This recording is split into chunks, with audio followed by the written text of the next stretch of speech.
Kitab Nabi Yesaya.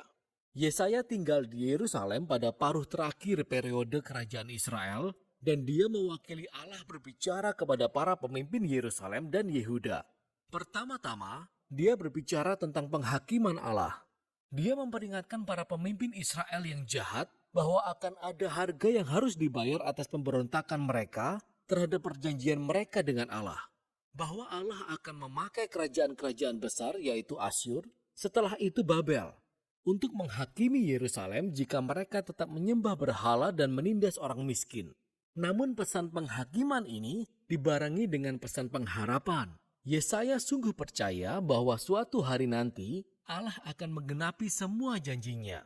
Bahwa ia akan mengutus seorang raja dari keturunan Daud untuk mengokohkan kerajaan Allah. Ingat 2 Samuel 7. Bahwa ia akan menuntun Israel menaati hukum-hukum perjanjian yang dibuat di Gunung Sinai. Ingat Keluaran pasal 19. Dan semua ini terjadi supaya berkat dan keselamatan dari Allah akan mengalir ke segala bangsa seperti yang telah dijanjikan Allah kepada Abraham dalam Kejadian pasal 12. Dan pengharapan inilah yang mendorong Yesaya untuk berbicara melawan kejahatan dan penyembahan berhala Israel di zamannya. Nah, desain sastra kitab ini cukup rumit, tetapi ada satu cara mudah untuk melihat bagaimana semuanya berpautan. Pasal 1 hingga 39 terdiri dari 3 bagian besar yang berisi peringatan Yesaya mengenai penghakiman atas Israel. Dan semuanya berujung pada sebuah kejadian yang disebutkan di akhir pasal 39.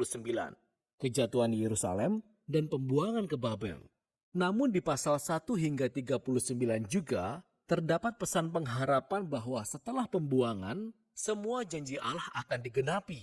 Dan pasal 40 hingga 60 berbicara tentang janji pengharapan tersebut dan menjabarkannya lebih lanjut. Dalam video ini, kita akan fokus membahas pasal 1 hingga 39. Bagian besar pertama berfokus pada penglihatan Yesaya mengenai penghakiman dan harapan bagi Yerusalem. Dan itu dimulai saat Yesaya mendakwa para pemimpin Yerusalem yang berontak terhadap perjanjian dengan Allah, menyembah berhala, dan berlaku tidak adil. Maka Allah berfirman, ia akan menghakimi kota tersebut dengan mengirim bangsa-bangsa untuk menaklukkan Israel. Yesaya berkata bahwa ini akan seperti api pemurnian yang membakar habis semua yang tidak berguna di Israel, untuk menciptakan Yerusalem baru yang dihuni oleh sisa orang Israel yang telah bertobat dan kembali kepada Allah. Dan Yesaya berkata bahwa pada saat itulah kerajaan Allah akan datang, dan semua bangsa akan datang di bait Allah di Yerusalem dan menemukan keadilan Allah yang membawa era kedamaian dan harmoni universal.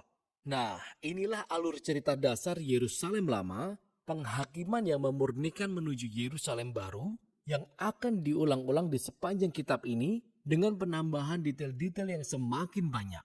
Jadi, di tengah-tengah bagian ini ada penglihatan hebat Yesaya di mana Tuhan duduk di tahtanya dalam bait suci dan dikelilingi oleh makhluk surgawi yang berseru, "Kudus, kudus, kuduslah Tuhan." Dan Yesaya tiba-tiba menyadari betapa najisnya dia dan umat Israel. Dan dia yakin bahwa dia akan dihancurkan oleh kekudusan Allah, namun ternyata tidak. Kekudusan Allah dalam bentuk bara yang menyala-nyala datang dan membakarnya. Tapi bukan untuk memusnahkan, melainkan memurnikan dia dari dosa-dosanya. Dan saat Yesaya merenungkan pengalaman aneh ini, Allah memberikan tugas yang sangat sulit baginya. Dia harus terus memberitakan penghakiman yang akan datang ini. Akan tetapi karena Israel telah mencapai titik di mana mereka tidak bisa kembali, peringatannya akan memiliki efek paradoks yang justru mengeraskan hati mereka. Tetapi Yesaya harus percaya rencana Tuhan. Israel akan ditebang seperti pohon dan ditinggalkan seperti tunggul di ladang. Dan tunggul itu sendiri akan terbakar dan hangus. Tetapi setelah hangus, Tuhan berkata bahwa tunggul yang membara ini merupakan tunas yang kudus yang akan bertahan hingga masa mendatang. Ini adalah tanda kecil akan harapan, tetapi siapakah atau apakah tunas kudus itu? Sisa bagian ini memberikan jawabannya. Yesaya menghadap Ahaz, keturunan Daud dan Raja Yerusalem, dan memberitakan kejatuhannya. Allah berfirman bahwa kerajaan Asyur yang pertama-tama akan menebang Israel dan menghancurkan negeri itu. Tetapi masih ada harapan. Karena janji Allah kepada Daud, setelah penghancuran ini ia akan mengutus raja baru bernama Immanuel, yang artinya Allah beserta kita. Dan kerajaan Immanuel akan membebaskan umat Allah dari kerajaan-kerajaan penindas yang kejam. Dan Yesaya menggambarkan raja ini seperti tunas kecil yang akan muncul dari tunggu lama keluarga Daud.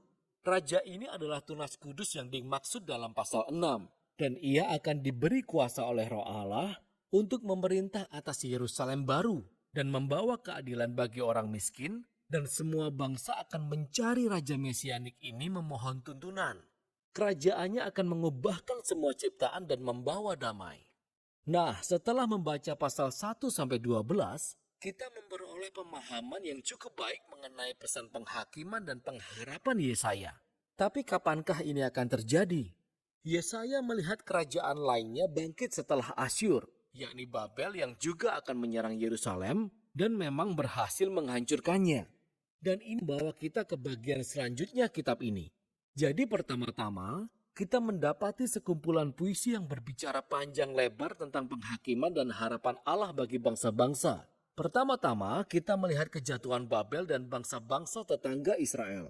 Yesaya dapat melihat bahwa kekuatan Asyur yang hebat suatu hari nanti akan digantikan oleh kerajaan Babel, bangsa yang bahkan lebih merusak dan sombong. Raja-raja Babel mengklaim bahwa mereka lebih tinggi dari semua allah lainnya, dan karenanya Tuhan bersumpah untuk meruntuhkan Babel. Dan bukan hanya Babel, Yesaya juga menyebutkan tetangga-tetangga Israel yang juga memiliki kesombongan dan ketidakadilan yang sama, dan memprediksikan kehancuran penghabisan mereka. Tetapi ingat, bagi Yesaya, penghakiman Tuhan tidak pernah menjadi keputusan akhir bagi Israel atau bangsa-bangsa. Dan itu mengarahkan kita ke bagian selanjutnya dengan rangkaian puisi-puisi yang menceritakan kisah dua kota. Ada sebuah kota yang angkuh yang meninggikan dirinya di atas Tuhan dan menjadi jahat dan tidak adil. Kota ini adalah model manusia pemberontak dan digambarkan dengan bahasa yang dipinjam dari uraian Yesaya di awal tentang Yerusalem dan Asyur dan Babel yang disatukan. Kota ini ditetapkan bagi kehancuran dan suatu hari kelak akan digantikan dengan Yerusalem baru, di mana Allah memerintah sebagai raja atas umat tebusan dari segala bangsa. Dan di sana tidak lagi terdapat kematian atau penderitaan. Pasal-pasal ini adalah klimaks di bagian ini dan menunjukkan bagaimana pesan Yesaya merujuk jauh melampaui masanya. Yakni sebuah pesan bagi semua orang yang menantikan Tuhan untuk membawa keadilannya atas kerajaan-kerajaan penindas yang kejam dan membawa kerajaannya yang penuh keadilan, kedamaian, dan kasih yang memulihkan. Bagian berikutnya kembali berfokus pada kebangkitan dan kejatuhan Yerusalem. Dan pertama-tama kita temukan sekumpulan puisi di mana Yesaya mendakwa para pemimpin Yerusalem yang berbalik ke Mesir untuk mendapatkan perlindungan militer melawan Asyur. Dia tahu ini akan menjadi bumerang, dan Yesaya berkata bahwa Israel dapat selamat hanya dengan percaya kepada Tuhan dan bertobat. Yang diilustrasikan oleh cerita berikut ini tentang kebangkitan Hizkia, Raja Yerusalem. Seperti yang diperkirakan Yesaya, tentara-tentara Asyur datang dan mencoba menyerang kota. Maka Hizkia merendahkan dirinya di hadapan Tuhan dan berdoa untuk pembebasan ilahi. Dan kota itu diselamatkan secara ajaib dalam satu malam. Namun kebangkitan Hizkia segera diikuti oleh kejatuhannya. Jadi dia menyambut utusan Babel dan coba mengesankan mereka dengan menunjukkan semua harta benda dan bait suci dan istana Yerusalem. Jelas ini merupakan sebuah usaha mengadakan aliansi politik lainnya untuk mendapatkan perlindungan. Ketika mendengar hal ini, Yesaya menentang Hizkia karena kecerobohannya. Dia memperkirakan bahwa sekutu ini suatu hari nanti akan mengkhianatinya dan kembali sebagai musuh untuk menaklukkan Yerusalem. Dan kita tahu dari 2 Raja-Raja pasal 24 dan 25 bahwa perkiraan ini benar. Lebih dari 100 tahun kemudian, Babel kembali ke Yerusalem, datang dan menghancurkan kota tersebut, bait sucinya, dan membawa orang Israel ke pembuangan di Babel. Jadi semua peringatan Yesaya tentang penghakiman ilahi dalam pasal 1 hingga 39 mengarah pada saat ini. Dia terbukti menjadi nabi sejati karena semua yang dikatakan terjadi. Tapi ingatlah, Tujuan penghakiman Allah adalah untuk memurnikan Yerusalem dan membawa tunas yang kudus dan kerajaan mesianik atas segala bangsa. Dan harapan inilah yang digali pada bagian selanjutnya kitab ini. Tapi untuk saat ini, inilah Yesaya pasal 1 hingga 39.